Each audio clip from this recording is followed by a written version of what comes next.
So after talking with a coworker, Jamaican, who has only been in the United States for about 8 years, meaning they came in right at the beginning of Trump's presidency, and he's a huge Trump supporter. I'm really starting to understand why it seems to be this Black American kind of battle between Black Americans, immigrants, and indigenous who ended up supporting Trump.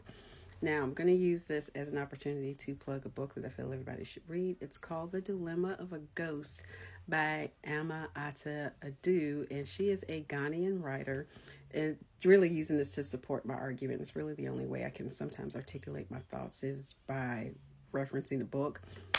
So, in Dilemma of a Ghost, she uses the tension between African and African American identities to really explain the struggles that arise when kind of both worlds ended up colliding over the same issues.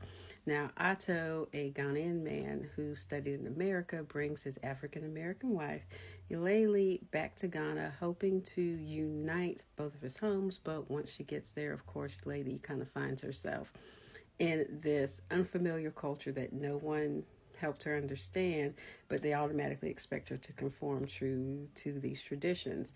Now, in her isolation, a lot of misunderstandings and assumptions from each side kind of arises, and both both all of the characters and their assumptions are shaped by different histories. African Americans with slavery and Africans with colonialism. Now, Atto's mother, Essie, even calls Eulalie a black white woman, and to Essie, while Eulalie may have black skin, her American upbringing gave her values that clash with Ghanaian ways. And I think this is something that really captures the friction between African and African American perspectives, two experiences of blackness shaped by different histories that sometimes lead to judgment, which we see time and time again on TikTok, rather than connection. Now, Eulalie even asks, do they know what it means to be black where I came from? And her articulating this painful truth about her blackness that's been shaped by living as a minority in a predominantly white society where identity and resistance are inseparable. This experience is unknown to Atto's Ghanaian family, who have always lived in a black majority society, similar to my Jamaican coworker. So navigating the different challenges of identity and pride, they don't have to deal with, something that I was trying to explain to my coworker too. Now, Adu's story really speaks to the broader struggles of minority communities in the United States, where groups who share experiences of oppression still find themselves divided by their unique histories. African Americans, indigenous, and even immigrant communities all, bring with them legacies of struggle shaped by oppressions like slavery, colonialism, or forced displacement. And something that is brought up in the play is that these misunderstandings don't come from malice, but usually come from each community's own journey to make sense of its place in the world and trying to find a place when white society as a whole has really told you you belong over here, but you know that you deserve better.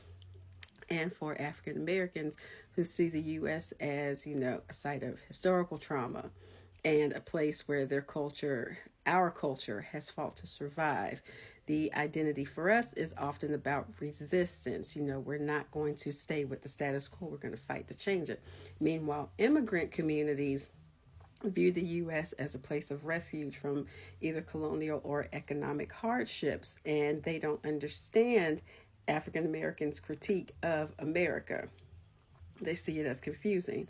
And on the flip side of that, you have indigenous people, while native to this country, they view the U.S. as a colonial state built on their own disposition, leading them to prioritize their sovereignty and cultural preservation over assimilation. So all of these distinct histories really make unity complex, especially political unity in any form or fashion. even when we have common ground.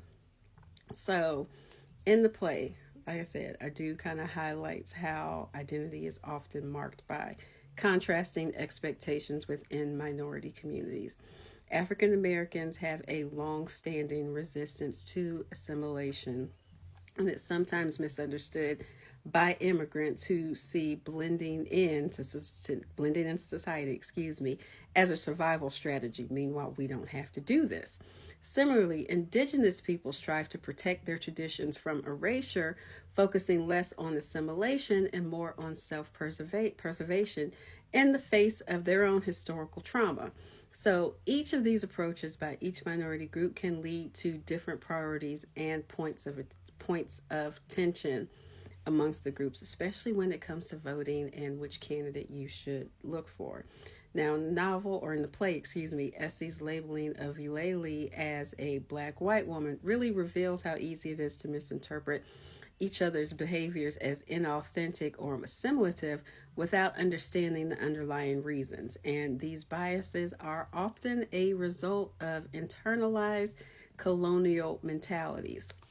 You have colorism, anti-blackness, and stereotypes that each community has to unlearn in order to really bridge their own divide. And something that I think when you read the play, something that you get out of it is that the author is encouraging empathy, asking us to recognize decisions that others make may be shaped by histories of survival, not betrayal, and not necessarily self-hate. And like I said, as someone who finds it easier to articulate their point using books, I really feel that the play illustrates the differences that we're seeing in explaining why immigrant and other minority groups may vote the way that they do or the way that they did in this election. And obviously, this by no means excuses those actions, especially when a blatant racist tells you who he is and shows you what he wants to do time and time again. So we know that slavery and colonialism and forced displacement have all had its own effects on individual minority communities within the U.S. And we can't overlook how everyone within those communities chooses its own approach to survival.